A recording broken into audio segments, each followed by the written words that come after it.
आज की शिक्षा किस तरह से हमारे युवाओं की वास्तविक ज़रूरतों को पूरी कर पा रही क्या है? है, घरों में उन्होंने मेड लगा रखी है और मेड लगाने से वो बच्चे जो हैं उनके साये में पल रहे हैं, क्योंकि जो लोग प्रवचन दे रहे हैं या जो हमारे महात्मा हैं, गुरु हैं, वो अपने जीवन में वो बातें नहीं उतार पा रहे हैं, तो वो दूसरों को कैसे परिवर्तन कर सकेंगे? नंबर लाकर क्या एक अच्छे इंसान बन सकते हैं? जी। संयुक्त परिवार रह ही नहीं गए हैं। बिल्कुल। जैसा कि हमने अभी पहले भी बात कही, वृद्धाश्रम। जब हम वृद्धों को वृद्धाश्रम में भेज देंगे तो कहानियां कौन सुनाएगा? क्योंकि अंक लाना एक अलग बात है और साथ में समाज में रहना एक अलग बात है। गलियों में कोई दिखाई नहीं देता, पूरा सूना है, सूना पड़ा हुआ है।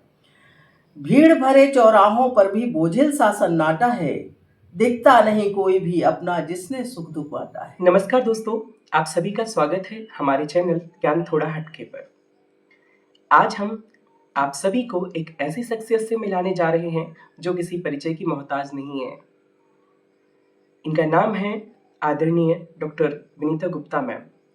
सबसे पहले आदरणीय विनीता गुप्ता मैम, आपका स्वागत है। सबसे पहले आपका बहुत बहुत धन्यवाद। मैं शिक्षा विभाग से हूँ और रिटायर्ड हूँ और यहाँ जो हमारे यहाँ गवर्नमेंट बीएड कॉलेज है उसमें मैं सहायक प्राध्यापक के पद पर थी। कार्यक्रम की शुरुआत करने से पहले हम आपके पारिवारिक पृष्ठभूमि और शिक्षा से जुड़े हुए सफर के बारे में जानना चाहते हैं। अगर पारिवारिक पृष्ठभूमि की बात की जाए तो मेरे पिता वही शिक्षा जगत से ही थे और वो यहाँ के महत्वपूर्ण पद जिला शिक्षा अधिकारी के पद पर भी रहे और साथ में उनकी साहित्यिक रुचियाँ थीं जो मुझे भी उनसे विरासत में मिली हुई हैं। तो मैं भी एक साहित्य की सेवा कर रही हूँ इस समय और एक साहित्यकार के रूप में छतरपुर में जानी जाती हूँ। और वैसे मैं शिक्षा के क्षेत्र से जुड़ी हूँ, समाज के क्षेत्र से जुड़ी हूँ। मेरी माता भी शिक्षिका थी और वो अभी हैं और पिता हमारे नहीं हैं। आज की जो शिक्षा है और जो इससे पहले की, या हम बात करें आज से 20 साल पहले की जो शिक्षा है, उसमें आप क्या अंतर देखती हैं? जो पुरातन शिक्षा थी वो तो एक इस तरह की शिक्षा थी जो हमें आध्यात्म से जोड़ती थी, समाज से जोड़ती थी और साथ ही साथ हमारे भविष्य को गढ़ती भी। और शिक्षा का सबसे बड़ा उद्देश्य होता है कि जो हमें करके सीखने वाला, जो हमारी व्यवहारिक चीज़ें हैं, व्यवहारिक ज्ञान है, उसको जानने के लिए। और साथ ही साथ हमारी जो शिक्षा होना चाहिए वो रोजगार उन्मुखी होना चाहिए। अगर रोजगार उन्मुखी शिक्षा नहीं है, केवल हम किताबी ज्ञान के आधार पर चल रहे हैं, तो वो केवल हम किताब का ज्ञान कर पाते हैं और आज युवाओं में जो व्यवहारिक ज्ञान है उसकी कमी होती जा रही है। पथभ्रष्ट होते जा रहे हैं हमारे युवा और ऐसा नहीं कि सभी होते जा रहे हैं, परंतु अधिकतर देखा जाए तो समाज में जो कुरीतियां व्याप्त हो गई हैं और साथ ही साथ जो युवाओं को जो मार्ग प्रशस्त करने वाली बात है वो कम होती जा रही है। तो जो हमारी पुरानी शिक्षा पद्धति थी वो गुरु के घर जाकर के रहने की, उनसे ज्ञान प्राप्त करने की और साथ ही साथ उस कला को सीखने की जो भविष्य में उनके काम आती थी, तो उसमें अभी कमी आई हुई है इस शिक्षा में। तो जो आधुनिक शिक्षा है, किताब की बुक्स बहुत अच्छी हैं, ज्ञान उपलब्ध है, विश्व स्तर पर ज्ञान उपलब्ध है, परंतु हम उसमें हम अपनी संवेदनाएं, भावनाएं वो भूल चुके हैं। इसी अनुभव से जुड़ा हुआ एक और सवाल की बात अगर युवाओं की हुई है और शिक्षा की चल रही है, तो आज की शिक्षा किस तरह से हमारे युवाओं की वास्तविक जरूरतों को पूरी कर पा रही है? आज की शिक्षा पद्धति बहुत अच्छी है और गुरु शिक्षक परंपरा आज भी चल रही है, परंतु जैसा मैंने कहा कि संवेदनाओं की कमी है, भावनाओं की कमी है। उसका कारण है कि आज जो मोबाइल संस्कृति चल गई है उसमें बच्चे जो युवा हैं हमारे इतने ज़्यादा संलग्न हैं। और ऐसा नहीं कि मोबाइल जो हमारा है वो बहुत ही अच्छा इक्विपमेंट है और हम चाहें तो उससे बहुत सारी साहित्यिक चेतना, साहित्यिक ज्ञान, अन्य बुक्स पढ़ सकते हैं, परंतु हम देखते हैं कि युवा वर्ग हमारा रील बनाने में या अन्य गतिविधियों में और या अन्य ऐसी चीज़ों में लिप्त रहता है कि जो भटक जाता है, पथ भटक जाता है और उससे उसमें जो चेतना का संचार होना चाहिए या आगे बढ़ने की जो क्षमताएं हैं वो खत्म होती जाती हैं। और दूसरा जो उसका प्रयोग है वो बहुत अच्छा है, परंतु उसके प्रयोग के साथ साथ जो हमारी भावनाएं हैं किसके प्रति, गुरु के प्रति, वो कम होती जा रही है। क्योंकि सारा ज्ञान हमें उसमें एआई में उपलब्ध, आजकल एआई का बहुत ज़्यादा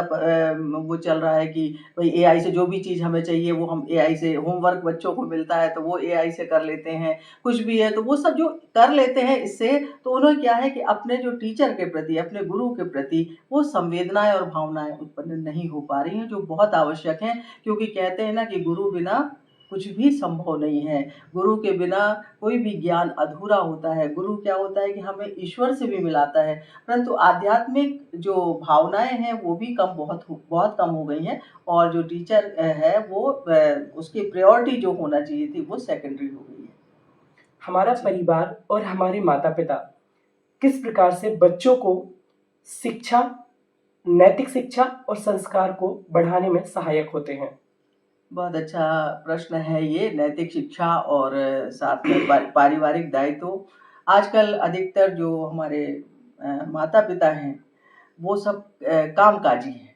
दोनों काम कर रहे हैं, और जब वो दोनों चले जाते हैं अपने-अपने क्षेत्र में, अपने-अपने कर्म क्षेत्र में, तो बच्चों की जो परवरिश जिस तरह से होना चाहिए वो नहीं होती। और इसके बाद जब वो आते हैं तो वो क्या है, घरों में उन्होंने मेड लगा रखी है, और मेड लगाने से वो बच्चे जो हैं उनके साये में पल रहे हैं। तो पहली बात, तो उनका वो भावनात्मक संवेदनाएँ खत्म हो चुकी हैं। दूसरी बात कि वो जब आती है माँ, तो वो थकी हुई आती है। तो जो थकी हुई माँ आती है और फिर इसके बाद उसे तमाम अपने क्षेत्र के काम, कर्म क्षेत्र के वर्क दिखाई देते हैं, तो वो करने लगती है, और साथ ही साथ वो बच्चों से जुड़ाव नहीं रखती है। उतना जुड़ाव रखना चाहती है, परंतु उसके पास समय नहीं है, और वो खाली समय मोबाइल पर अपने व्यतीत करते हैं। तो ये आज जो बच्चों का जो संवेदनात्मक और भावात्मक लगाव माता-पिता के को बच्चों के प्रति और बच्चों का माता-पिता के प्रति होना चाहिए, वो बहुत कम होता चला जा रहा है। मॉल संस्कृति हो गई है, बच्चे जाते हैं, माँ जाती है, अपना खरीद के हर सामान ऑनलाइन आ जाता है, तो बच्चे जानते ही नहीं हैं कि आखिर घरों में किस चीज़ की ज़रूरत होती है, क्या है। तो ये चीज़ें जो हैं वो निरंतर इनका ह्रास होता जा रहा है, और संवेदना शून्य समाज जो है आज जन्म ले रहा है। स्वार्थ की पराकाष्ठा बढ़ रही है। अगर हमें स्वार्थ है तो हम उस तक पहुँचते हैं, वरना सारा कुछ हमारे पास अवेलेबल है, और हम किसी के पास ना जाते हैं, ना किसी से कुछ सीखते हैं, और केवल वो मशीनी युग आ गया है। एक यंत्रवत व्यक्ति काम करता है, जो भी चीज़ चाहिए हमने अपना मोबाइल खोला या हमने कोई ऐसा वो कर लिया, और उससे प्राप्त करने के बाद हम ये जानना नहीं चाहते कि इसके आगे पीछे हमें क्या हानि हो। तो आज का युवा हमारे बदलते हुए समाज में कहाँ खड़ा है, और सोशल मीडिया और आधुनिक जीवन शैली ने उनकी सोच को किस तरह से बदला है, या उनके व्यवहार पर किस तरह से असर डाला है? युवाओं की अगर बात करें तो उसकी कुछ ज़िम्मेदारियाँ होती हैं। जब युवा होता है व्यक्ति तो उसकी ज़िम्मेदारियाँ हैं समाज के प्रति। तो एक तो होती है उसकी सामाजिक ज़िम्मेदारी, एक नैतिक ज़िम्मेदारी, तीसरी व्यवहार की ज़िम्मेदारी। तो ये जो युवा है जब उसको वातावरण वैसा नहीं मिलेगा, तो वो अपनी जो ज़िम्मेदारियाँ उनको भूल चुका होता है, और संस्कार भूल रहा है। केवल वो किताबी ज्ञान पर निर्भर है, और वो ये नहीं चाहता है कि हम समाज से भी कुछ लें। और आजकल चूँकि समाज का परिवेश भी वैसा ही हो रहा है, केवल स्वार्थ और उसमें लिप्सा में अपने लगे हुए हैं, पैसे कमाने की ओड़ में लगे हुए हैं, और जैसे भी पैसा मिले, एन-केन प्रकारेण उसमें लगे हुए हैं। इसलिए हमारा जो युवा है, वो पथभ्रष्ट हो रहा है। हम देखते हैं कि आध्यात्मिक बहुत सारे कार्यक्रम होते हैं। आए दिन भागवत बैठ रही है, आए दिन पुराण बैठ रही है, आए दिन लोग आकर के प्रवचन दे रहे हैं। फिर जब इतना सब कुछ समाज में हो रहा है, तो फिर परिवर्तन क्यों नहीं हो पा रहा? क्योंकि जो लोग प्रवचन दे रहे हैं, या जो हमारे महात्मा हैं, गुरु हैं, वो अपने जीवन में वो बातें नहीं उतार पा रहे हैं, तो वो दूसरों को कैसे परिवर्तन कर सकेंगे? तो उसके लिए सबसे बड़ी बात है धैर्य की कमी। नैतिक ज़िम्मेदारियाँ, नैतिक जो आधार है वो उनके पास नहीं है कि हमको क्या करना है।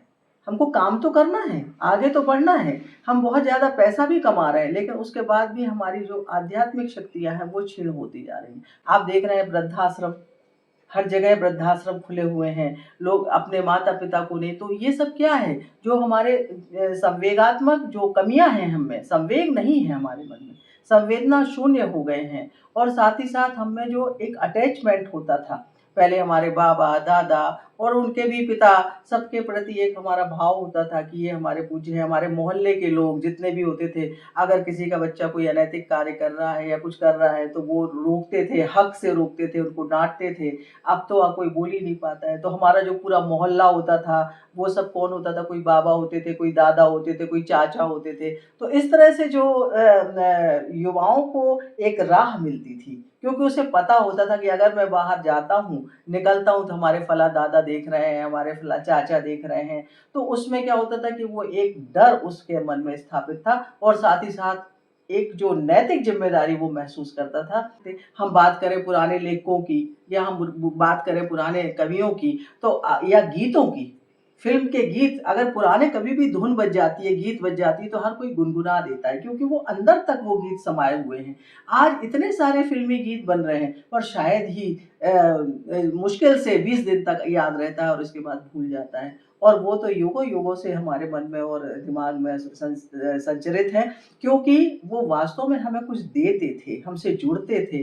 फिल्में भी बनती थी, सामाजिक पृष्ठभूमि पर बनती थी। तो आज तो एक गीत की 4 लाइनें, गीत नहीं कहेंगे हम उसको, एक क्या कहें अब उसको, तो वो गीत की 4 लाइनें वो आधे घंटे तक वो ढम ढम करके बजती रहती हैं और उसका कोई अर्थ नहीं निकलता है।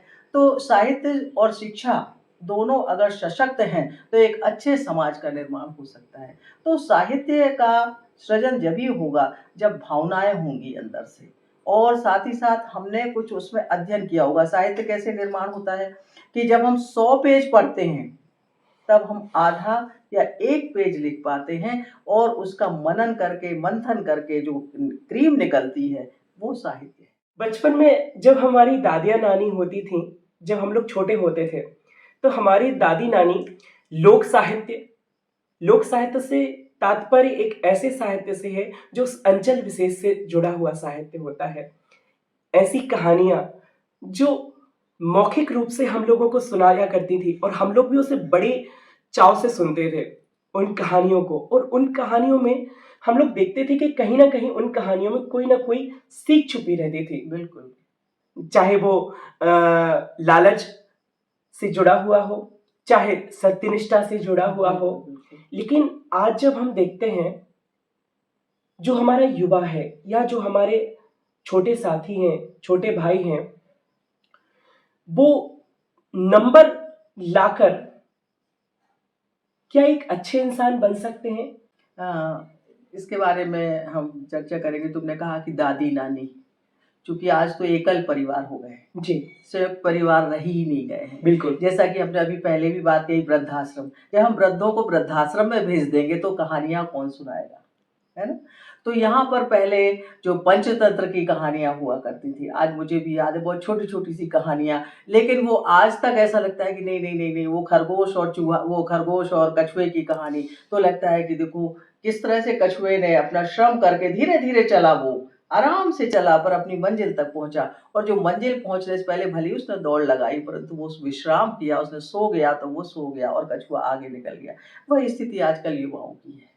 तो जो हमारा युवा है वो क्या करता है कि दौड़ तो बहुत लगा रहा है, और कैसे क्यों लगा रहा है, क्योंकि जब बचपन से बच्चा एलकेजी या नर्सरी क्लास का होता है, तो हर माँ ये चाहती कि हमारे बच्चे को 100% मार्क्स मिले, और वो प्रतिस्पर्धा उसके दिमाग में बिठा देती है कि नहीं बेटा, तुमको तो 100 मार्क्स लाना ही है, या 99% लाना है, कक्षा में टॉप करना है। तो बच्चा क्या होता है, उसके मन में एक बात आ जाती है कि मैं इस बुक्स को पढ़ के, केवल इतना पढ़ करके और मैं ला सकता हूँ। और माँ और पिता उसके साथ संघर्ष करते हैं, लगातार संघर्ष करते हैं कि हमारे बच्चे को कक्षा में अच्छे अंक होना चाहिए। परंतु क्या ये पर्याप्त होता है? नहीं होता। क्यों नहीं होता? क्योंकि अंक लाना एक अलग बात है और साथ में समाज में रहना एक अलग बात है। इसीलिए आजकल व्यवहारगत शिक्षा पर जोर दिया जा रहा है कि आप जो भी पढ़ रहे हैं वो जीवन उपयोगी हो, रोजगार उन्मुखी हो, और साथ साथ व्यवहारिक ज्ञान देने वाली हो। आज आप देखिए, आप घरों में जाइए, कोई किसी के एक तो घर नहीं जाता, और मान लीजिए धोखे धंधे पहुंच जाइए तो जो बच्चे हैं वो बाहर ही नहीं निकलते, और निकल भी आए तो वो आपको इग्नोर करते हुए सीधे बाहर गेट से निकल जाते हैं। तो ये जो संस्कार हैं, ये केवल किताबी ज्ञान तो हमको दे रहे हैं और हम नंबर लाने की होड़ में लगे हुए हैं, परंतु संस्कारों से पीछे छूटते जा रहे हैं। हमारे संस्कार पता नहीं कहाँ रसातल में चले जा रहे हैं। तो उस पर भी चूँकि मैं भी रचनाएँ लिखती हूँ और मैंने भी कोशिश की है, तो मैंने एक रचना लिखी थी उस पर कि खौफ हुआ है खुदगर्जी से। क्या बात। मतलब जो स्वार्थों की हम बात कर रहे हैं उसकी बात, और युवाओं की, ये उस पर रचना है। खौफ हुआ है खुदगर्जी से, छिन्न भिन्न आतपमन है। क्या गलियां और हुई हैं सकरी, सड़कों पर सूनापन है। आज देखिए कितनी भीड़ में हम चले जाएं लेकिन अपने को अकेले ही पाते हैं। और युवा का यही हाल है कि गलियों में कोई दिखाई नहीं देता, पूरा सूना है, सूना पड़ा हुआ है। भीड़ भरे चौराहों पर भी बोझिल सा सन्नाटा है, दिखता नहीं कोई भी अपना जिसने सुख दुख बांटा है। द्वार बंद है बंद झरोखे, द्वार बंद है बंद झरोखे, और न कोई चिलमन है। खौफ हुआ है खुदगर्जी से, छिन्न भिन्न आतपमन है। जीवन दीप बुझा जाता है, राहों में बिखरा तम है। खौफ हुआ है खुदगर्जी से, छिन्न भिन्न आतपमन है। तो यहाँ आपको मैंने पूरी बात समझाई कि आज युवा हमारा कैसे पथभ्रष्ट है, और बाहर जाकर के जहाँ उसके ऊपर कोई भी अंकुश नहीं है, जो माता पिता का एक अंकुश होता था, तुम कितने बजे आ रहे हो, कितने बजे जा रहे हो, घर में क्या कर रहे हो, तो वो अंकुश खत्म हो जाने के कारण आज स्थितियां ये हुई है। आपने बिल्कुल सही कहा है। और ये कविता वास्तविकता में समाज की वास्तविकता को हम सभी के समक्ष प्रकट कर रही है। अभी जो आपने ये कविता पढ़ी है, अगर हम सभी लोग या हमारे जो साथी हमारे इस चैनल को देख रहे हैं, हमारे इस चर्चा को देख रहे हैं, अगर वो भी इन कविताओं का जो संग्रह है या इन कविताओं को पढ़ना चाहता है, तो वो कहाँ से पढ़ सकता है? मैंने अभी एक अपनी पुस्तक का विमोचन किया है और उसका नाम है गूंज उठे स्वर। तो ये जो गूंज उठे स्वर पुस्तक है, ये मेरी पुस्तक लिखी हुई है और इसमें हर तरीके की रचनाएं हैं, त्योहारों से संबंधित भी हैं और इसमें और भी रचनाएं जो आप लोगों को भी अच्छी लगेंगी, युवा वर्गों को। वैसी भी रचनाएं, श्रृंगार भी है, देश के लिए भी हैं, बहुत सारी रचनाएं हैं। तो ये मैंने अभी इसका विमोचन किया था और ये यदि आपको प्राप्त करना है तो फ्लिपकार्ट से आप प्राप्त कर सकते हैं। इसकी लिंक है एक, और उससे आप इसको खरीद सकते हैं, प्राप्त कर सकते हैं। और इस पुस्तक में आप पाएंगे कि आपको जो साहित्य सृजन कैसा होना चाहिए, शब्दों का समावेश कैसा होना चाहिए और शब्द किस तरह से हमें प्रभावित करते हैं हमारे जीवन को, वो मैंने प्रयास किया है इस पुस्तक में संजोने का। और एक पुस्तक जल्द ही और लाने वाली हूँ। और साथ ही साथ मैं अभी ऐसी जो गद्य भी मैं लिखती हूँ, तो उस गद्य की ऐसी विधा जो युवाओं के लिए ही होगी और उनके मार्ग प्रशस्त करने के लिए होगी, ऐसी पुस्तक भी मैं अभी शीघ्र निकालने वाली हूँ। जी बिल्कुल, हम सभी को उन पुस्तक का और इन रचनाओं का इंतजार रहेगा, और जब भी आपकी पुस्तक का विमोचन होगा, हम सभी लोग उसको जरूर पढ़ेंगे। हम देखते हैं कि जो प्राचीन साहित्य है या जो मध्यकाल का साहित्य है, प्रेमचंद का साहित्य है, वो कहीं ना कहीं समाज की वास्तविकता को दर्शाता है। लेकिन आज हम देख रहे हैं कि आज उस साहित्य की जगह डिजिटल साहित्य ने ले ली है। तो आपके विचार से ये डिजिटल साहित्य किस तरह से युवाओं को मार्गदर्शित करता है, या ये सकारात्मकता देता है या नकारात्मकता की ओर अग्रसर करता है? देखिए, डिजिटल युग है, इसमें तो कोई शक नहीं है। जो डिजिटल युग है, डिजिटल युग में आप देखिए कि जो भी आप खोलो आपको सब कुछ उसमें है, परंतु जब हमारा अध्ययन नहीं होगा, उस क्षेत्र में हमारा झुकाव नहीं होगा, केवल हम अपनी बात को किसी तरह से जोड़ तोड़ के कहना चाहते हैं, तो वो साहित्य नहीं है। और साहित्य एक ऐसा है, जैसे पुराने लोगों ने जितना भी लिखा, वो सामाजिक परिवेश और सामाजिक जरूरतों के लिए लिखा। जो जरूरत होती थी उस समाज को वो उजागर करते थे, उन जरूरतों को सबको बताते थे कि कहानी के माध्यम से, अपनी कविताओं के माध्यम से, जितने भी देशभक्ति के गीत लिखे गए, देश प्रेम के गीत लिखे गए, तो उस समय क्या होता था कि प्रभात फेरियां निकलती थी और उन शब्दों में इतनी शक्ति होती थी कि लोग जागरूक हो जाते थे, अपने देश के लिए लड़ने के लिए, मरने के लिए तैयार हो जाते थे। परंतु आज ऐसे गीत कहाँ हैं? तो जो लिख भी रहे हैं उनको पसंद नहीं कर रहे हैं। युवा वर्ग, अगर आप पुराना गीत बजा दो तो वो कहते हैं हमारा सर दर्द होने लगा है।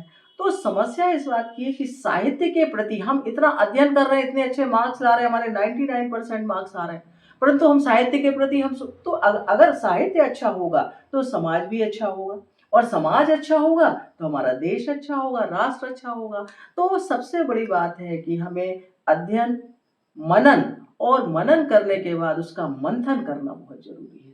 तो यहाँ पर 3 चीजें हम आपको बताएं कि सबसे पहला कि हमको जो अपना आत्म अवलोकन करना चाहिए कि आखिर हम हैं कहाँ और कहाँ हम किस दिशा की ओर जा रहे हैं। तो उसके लिए हमें गुरु का सानिध्य प्राप्त करना बहुत जरूरी होता है।